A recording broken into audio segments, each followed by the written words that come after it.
Yo, so I'm in Koh Samui right now in this beautiful villa, and I figured why not record a breakdown of the exact funnel and basically backend systems that we use for every single info offer that we partner and run, rather.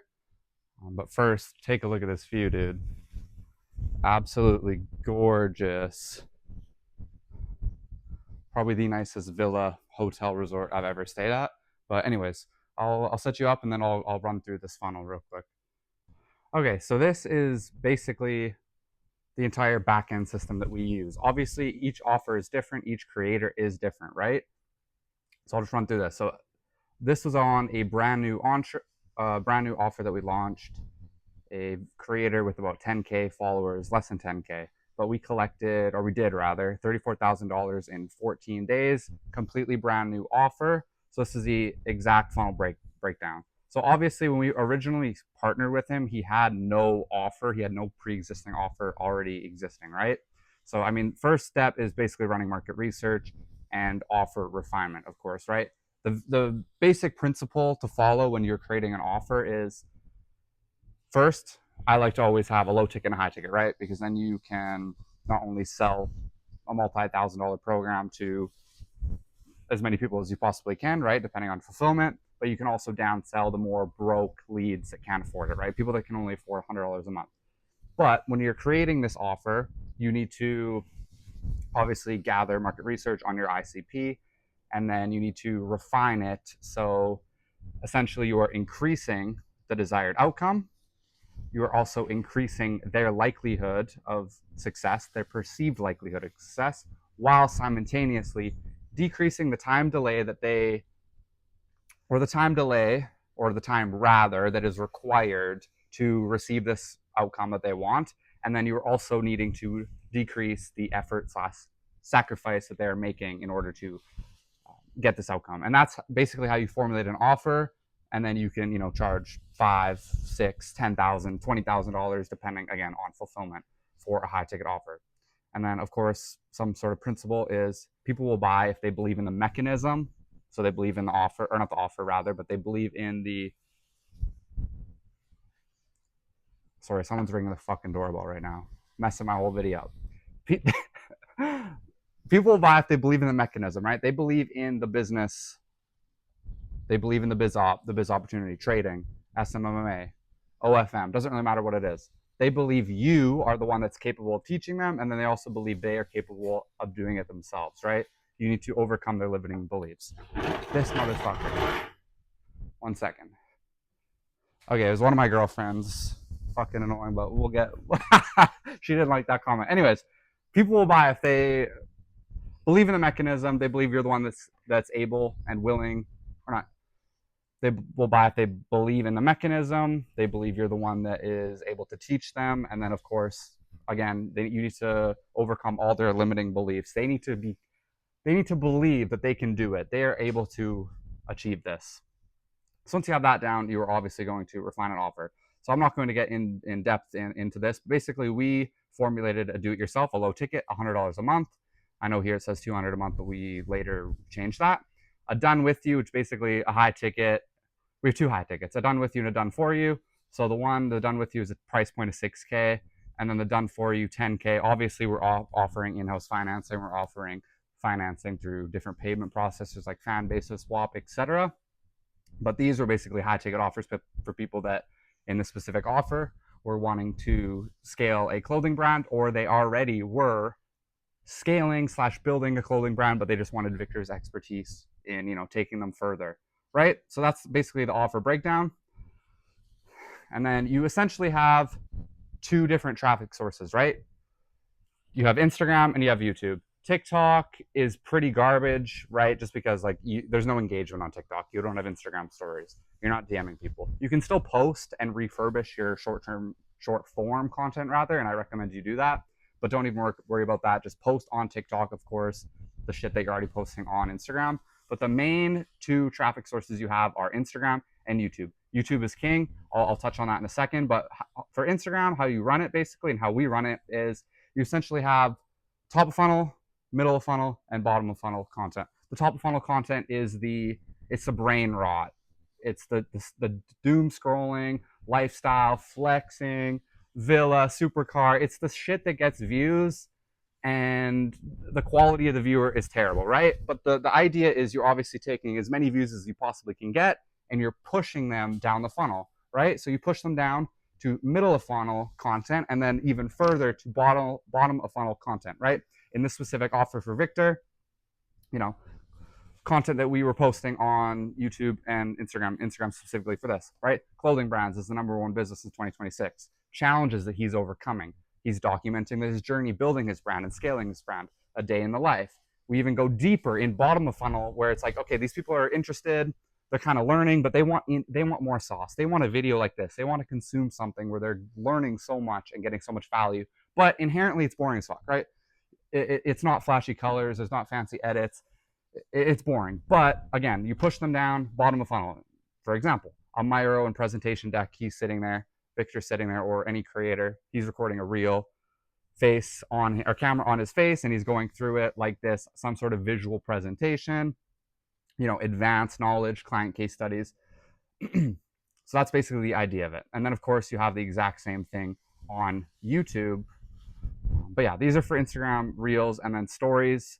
Obviously, stories are probably the biggest lever that you can pull within your social media marketing, but most people don't run them properly. So what we did in specific for Victor is we ran a 17-day launch, like pre-launch, where we were basically teasing, hyping it up, showing a ton of demo student results, client case studies, past student results, you know, proof of his store, how much rev he's doing. We were giving away so much sauce and showing everything, and then while simultaneously, you know, teasing the specific launch date, right? The specific date we had. So then subconsciously people are like, okay, you know, this date is coming up, this date is coming up, something's coming up on this day, something's coming up on this day.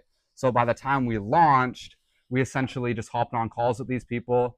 Obviously not everyone was a high ticket client, so you know, some people just went straight to the low ticket sales page, but we essentially collected $34,000 in, you know, 14 days from that launch. Or not 14 days, sorry, rather it was 14 days, but that's included the pre-launch. But yeah, that's how we run Instagram stories.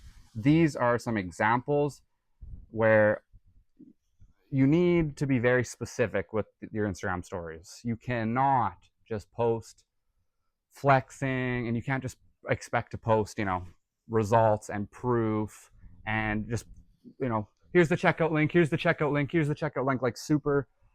I should have included it in this video, but Dustin Verona has a hilarious photo that he always posts. It's like him getting in a private jet, and it's like 10 spots remaining, message me desperate. Like, you cannot be desperate in your marketing. You have to invoke scarcity for your leads, right? They need to be consuming your stories and seeing the behind the scenes. They need to see the results. They need to see everything that you're doing, and they need to be so indoctrinated in wanting to work with you, but they're worried, they're scared that they can't join.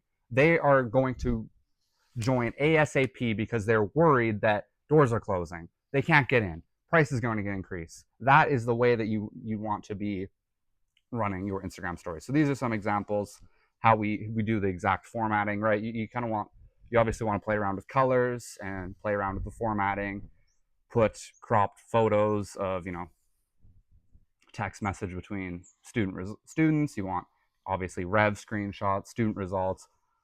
You want to do polls and stuff, and you want to push for replies. And then of course we're obviously leveraging two different sort of CTAs, which is either some sort of opt-in with a link, or just, you know, pushing them to a link, right? Like a video or landing page, or we're doing like some sort of DM CTA, right? And then of course we are creating various automations, whether in ManyChat or BooSend, which is a better ManyChat alternative. I would recommend that you get that set up. We are creating various automations leveraging, you know, in real-time voice notes or just pre-recorded voice notes, and we're automating various parts of our conversation, right? So you run an Instagram story, you DM you CTA someone to DM Villa, they DM, they get sent, you know, 3, 4, 5 different voice notes that are pre-recorded or in real time. They're warmed up. You don't have to have a setter doing all that, or even an AI setter. It handles a lot, right? So that's basically the idea. YouTube, the exact same thing in regards to, top, middle of funnel, and bottom of funnel. But the main idea is essentially creating a YouTube flywheel using some sort of like public VSL. So basically, again, we have top of funnel, brain rot content, the lifestyle, the supercars, the yachts, doesn't really matter. The stuff that gets views, the stuff that people consume, they just consume it because it makes them feel good. But what you do is, after they consume that, you link in your public VSL. So every top of funnel video, you're linking in your public VSL. People watch your top of funnel, they automatically get redirected or directed from you to watch this video.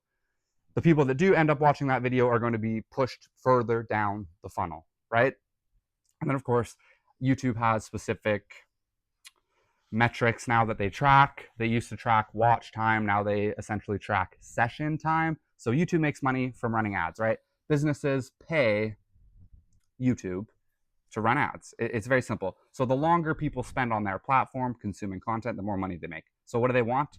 If you have a top of funnel YouTube video, and then all of a sudden you're sending them to Instagram, you're sending them to whatever, Typeform, you're sending them to off YouTube, YouTube is inherently gonna punish that behavior, right? So what you do is you keep them on the platform, you send them to your public VSL. That's the video that you send everyone to. All the top of funnel leads go to that. And then eventually YouTube, their algorithms, they're smart. They're going to pick up on your ICP and they're going to start recommending that out. YouTube is obviously, it's a difficult game.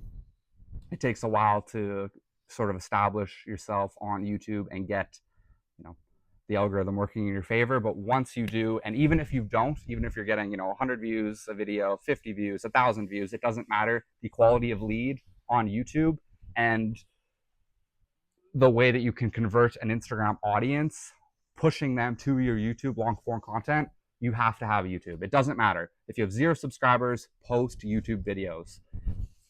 That's basically how we funnel 2 different traffic sources, right?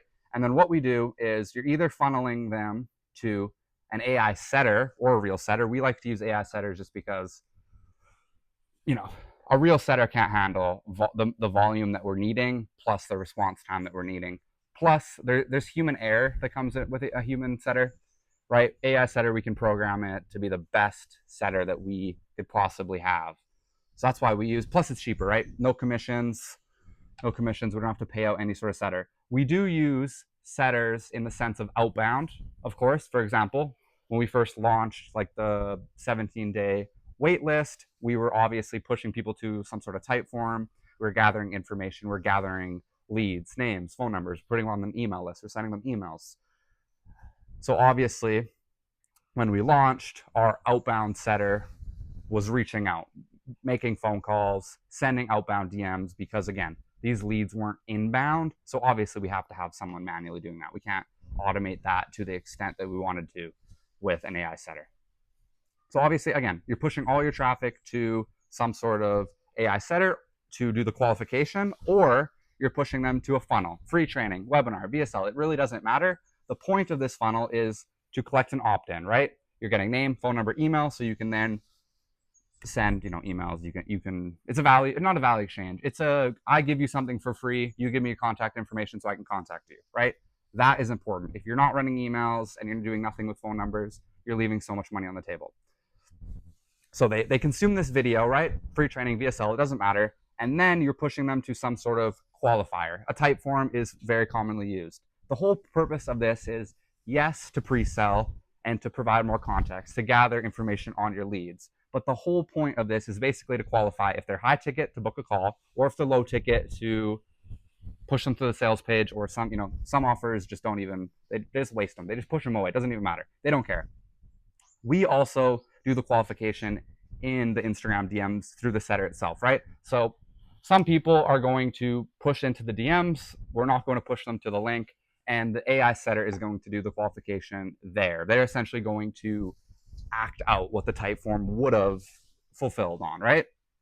So that's the whole purpose of that. And then you have 2 outcomes, right? You are either, or your leads rather, are either not going to complete the Typeform. If they do not complete the Typeform, we are automatically sending them emails to push them to complete it. Okay, on our backend system, with the softwares that we're using, we are tagging these leads as a partial submit. We're taking their information from the type form, their name, their email, and we're hitting them with emails, right? These people showed intent. They're high intent. They're warm. Especially if you're selling low ticket, or even if you're selling high ticket, right? People make purchasing decisions on impulse and emotions. We want to capitalize on these leads ASAP. If we do not, they're just going to burn out. They're going to fizzle out, right? So we're sending them emails to push them to refill the type form. And as you can see, obviously, I mean, not a super great open rate. Open rate is hard to, it's kind of a vanity metric, but 6.5% click rate, not bad. And then what we're also doing is we're having an AI dialer that's calling all these leads after 10 to 15 minutes of them, starting to fill out the form and then dropping off. And using this, we're getting back 37% of those leads. And then, of course, you're thinking, okay, dude, no one picks up the phone. I don't pick up the phone if someone calls me. A lot of people don't, right? That's fine. No issue there. If they don't answer, it basically reverts to, or it doesn't revert. We have an SMS/WhatsApp sales agent. It's kind of like an appointment setter, but we can do outbound. We're having that initiate a conversation either on WhatsApp. If they don't have WhatsApp, a lot of you Americans don't use WhatsApp. It reverts to SMS. And then, of course, same thing, either on the call or the WhatsApp SMS. We are, push them to the form, complete the form. Of the people that didn't answer the phone, those we got back 45% of the leads who didn't pick up. And then, of course, you're going to have a lot of your leads that do fill out the type form, right? Most of the leads are going to fill out the type form. So you basically have two options. They're either a low ticket lead or a high ticket lead. If they're a low ticket lead, the exact same thing. We are sending them emails, pushing them to buy. It's a low ticket sales page that we're pushing these leads to. But if they don't buy, we're hitting them very hard with emails, of course, right? We want these people to make an impulse decision. We want them to buy right now. It's only $100. It's only $200. People put that on credit. You don't have any money, put it on a credit card. We want them to PIF ASAP. Very simple. Hit them with emails. Again, open rate, it's not an important metric. It's a vanity metric. 6% click rate. We won back a lot of those leads just off emails alone. And then, of course, exact same thing. We're sending them to a sales page. But if they don't buy, same thing. We're just having the WhatsApp SMS sales agent reach out. You can also use the AI dialer. We don't in this specific offer. It doesn't really matter, but same thing. Those leads that funneled through, they were low ticket. They didn't buy. We got back 7% of those just off of the WhatsApp SMS sales agent. I can't say sales, apparently. And then, obviously, of course, you have a lot of these people that are high ticket, right? These people are booking in a call. They go through the type form. They fill it out. They're qualified. We want to speak to these people. After they go through, they go to some book a call page, right? They're consuming a video. They're seeing all these facts. They're seeing student results. We want them to book in a call. A lot of these people aren't going to book in. It's just the way it is, right? If they don't book in, exact same thing. We are hitting them with emails. Won back a lot of fucking leads with this. 10% click rate. A lot of these people, 10% roughly, just off emails alone, rebooked, or not rebooked rather. They ended up booking in their call. And then, of course, same thing. If they don't book in, our AI dialer is hitting them up 10 to 15 minutes after they go through the form. Yo, you didn't book in a call. What's up? Blah, blah, blah. Let's get you booked in there, bro. Okay. 18% of those leads are won back. Exact same system. SMS/SMS agent. They don't pick up the phone. We reach out. And I forgot to include the metric here. Who cares? It's not important. And then, of course, we have various automation systems in place, right? Like, for example, they do book in a call. We have, because we want to reduce no-shows as much as possible, right? We do not want unserious leads to have a call booked in on our calendar. If they're unserious, we cancel them. We're not wasting our closers' time. We're not wasting any of our sales team's time, right? Assuming they book in, again, all these sorts of automations in place. We have a reminder system that's all automated on SMS and WhatsApp. And then, of course, we're also running, I will show you here, a little bit more in-depth of a post-booking scenario, which I'll go through that right here. So we've already established, right? We either are having the setter engage inbound leads, spark a conversation, do the qualifying for us, or we're pushing them to a type form, right? Assuming they end up booking in a call, because the most important leads are the high ticket book a call leads, right? If they book in a call, we are, of course, assigning, of course, we build out, various dashboards like our Slack or Notion, the stuff that we are using as a team, right? So we can have everything organized in one place.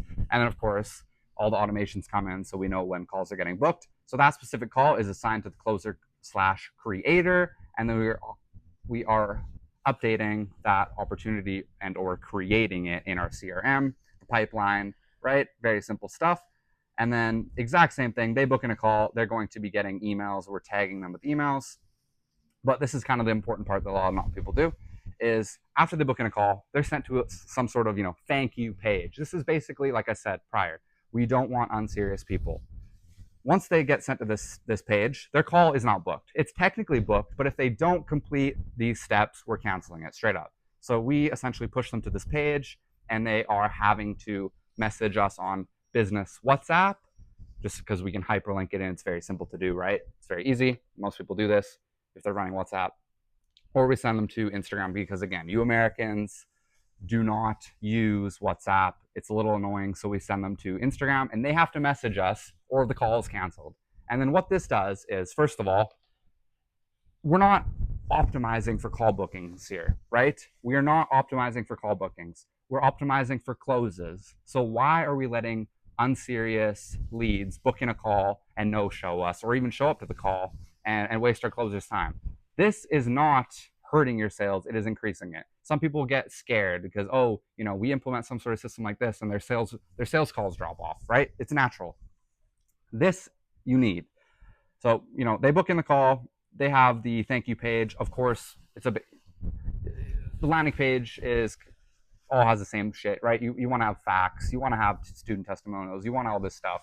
But what this does is, not only are we guaranteeing that every single lead that we're hopping on a call with is serious, but because they message us on WhatsApp/Instagram, we now have an open line of communication prior to the call. And what we're doing now is we are setting them and kind of pre-closing, handling objections, sending over any sort of videos for them to consume pre-call sales assets, whatever you want to call it with the fancy jargon. It doesn't matter. We have an open line of communication to pre-close these people, right?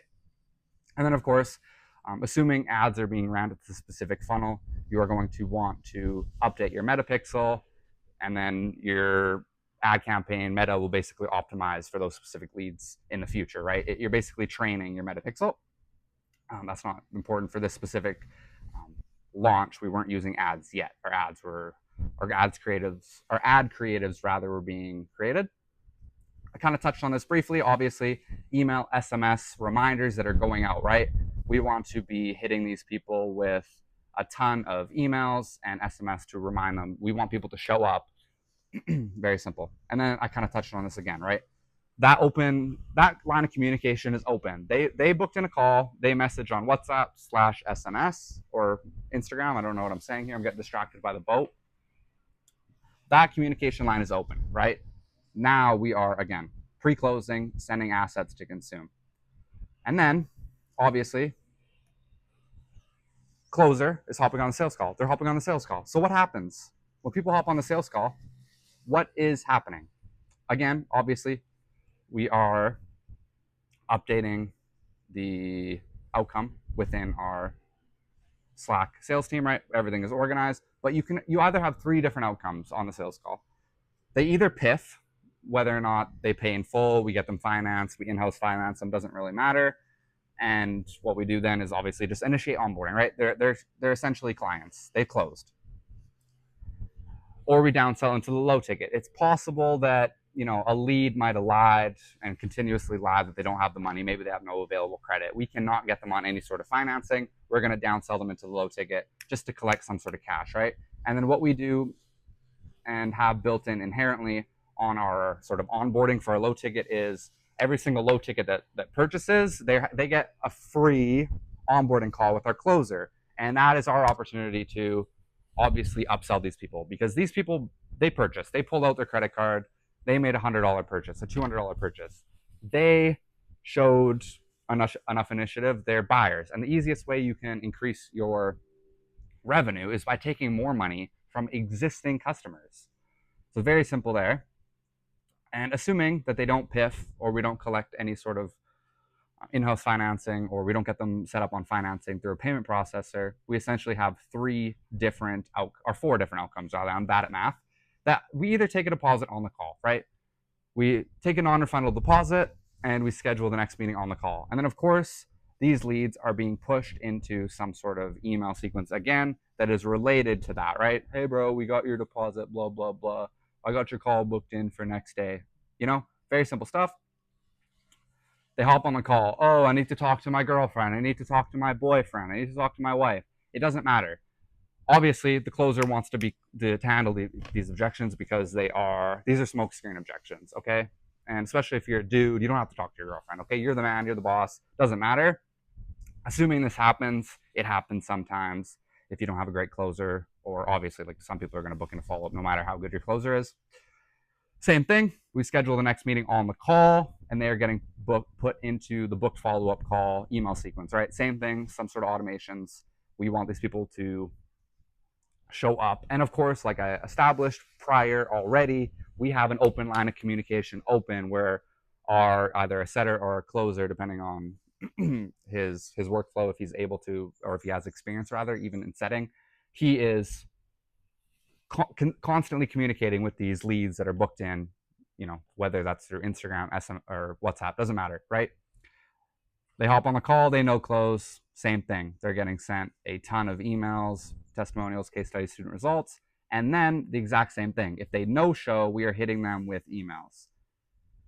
And then of course, we are all pushing these people after the sequences run dry, they're going on to the email newsletter. But that is typically how we run an entire funnel, the structure. Obviously, that's not everything, but it's basically the gist of it, right? You have Instagram,